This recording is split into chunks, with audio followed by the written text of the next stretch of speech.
You're among the few people who play all three forms well. There's a small group of people who play all three forms well. Do you see one form dominating the other in the next 5 or 6 years that you're around? It's difficult to say. I've really enjoyed all three of the formats.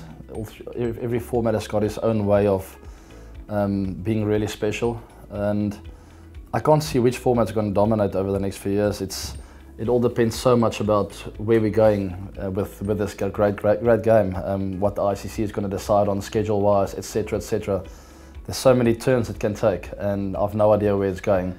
All I know is there is, in my heart, still room for all three formats. This franchise versus nation is starting to pick up more and more. Do you see a stage where more and more players will be tempted to become franchise players around the world rather than put in the extra effort to want to be good test players for their country?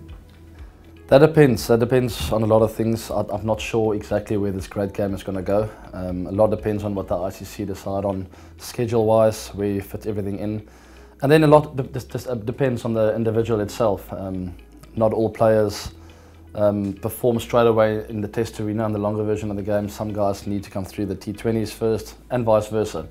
We have seen of late, though, a lot of T20 players playing for 3 or 4 years and then all of a sudden breaking through into the test arena. So it's almost flipped around a bit, where in the past it used to be longer version and then eventually you can play T20s. So it's quite interesting. I think there's room for all the formats, there's no doubt about it. But ultimately it comes down to the individual. You can't stop him from following his heart. Because you've got the likes of Gale, Bravo, Pollard, they hardly ever play for the West Indies. Then you've got Abbott and Russo, who've for their personal reasons, and you respect that, moved away from South Africa to play somewhere. Do you see, as the financial pressures start to grow from different parts of the world, do you see more of that happening?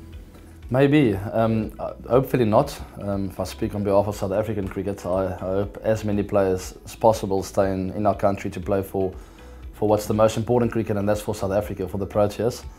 I think there is room still for players to go and perform in a T20 tournament or two around the world. But there definitely needs to be a limit to how many a guy can play how many T20 tournaments a guy can participate in a year. Otherwise, you might actually lose control of the players.